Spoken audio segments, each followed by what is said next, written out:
بسم اللہ الرحمن الرحیم۔ السلام علیکم۔ ایک گائے راستہ بھٹک کر جنگل کی طرف نکل گئی۔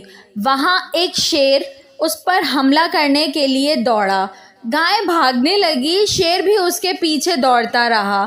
گائے نے بھاگتے بھاگتے بالآخر ایک دلدلی جھیل میں چھلانگ لگا دی۔ شیر نے بھی اس کے پیچھے چھلانگ لگا دی، لیکن گائے سے کچھ فاصلے پر ہی دلدل میں پھنس گیا۔ اب وہ دونوں جتنا نکلنے کی کوشش کرتے، دلدل میں اتنا ہی پھنستے جاتے۔ بالآخر شیر غصے سے بھناتا ہوا دھاڑا، بدتمیز گائے، تجھے چھلانگ لگانے کے لیے اور کوئی جگہ نہیں ملی تھی؟ کوئی اور جگہ ہوتی تو میں تجھے چیر پھاڑ کر کھاتا اور صرف تیری جان جاتی، میں تو بچ جاتا، لیکن اب تو ہم دونوں ہی مریں گے۔ گائے ہنس کر گویا ہوئی، جناب شیر، کیا آپ کا کوئی مالک ہے؟ شیر مزید غصے سے تلملاتا ہوا دھاڑا، تیری عقل پر پتھر، میرا کہاں سے مالک آیا؟ میں تو خود ہی اس جنگل کا بادشاہ ہوں، اس جنگل کا مالک ہوں۔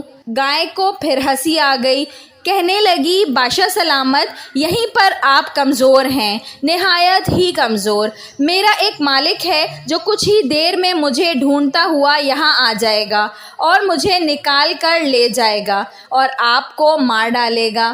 پھر گائے زور زور سے آوازیں نکال کر اپنے مالک کو اپنی طرف اپنی نجات کے لیے پکارنے لگی۔ ٹھیک شام کے قریب چرواہا اپنی گائے کو ڈھونڈتا ہوا آیا، شیر کو مار ڈالا اور گائے کو نکال کر لے گیا۔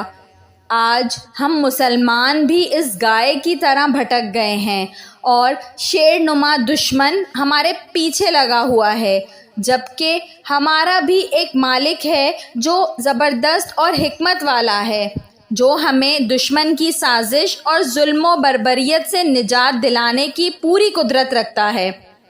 لیکن افسوس کہ ہم اپنے زبردست قدرت والے مالک کو پکارنے کے بجائے اپنے دشمن کو ہی اپنا خیرخواہ اور مددگار سمجھ رہے ہیں اور انہی کے اشاروں پر چل رہے ہیں، نتیجتاً ناکام و نامراد ہو رہے ہیں۔ سورہ آل عمران کی آیت ہے جس کا ترجمہ ایسا ہے، اے ایمان والوں، اگر تم کافروں کے اشاروں پر چلو گے تو وہ تمہیں الٹے پاؤں پھیر دیں گے، پھر تم نقصان اٹھاتے ہوئے ناکام و نامراد پلٹو گے، جبکہ ہمارا خیرخواہ اور سب سے بہتر مددگار صرف اور صرف اللہ تعالیٰ ہی ہے۔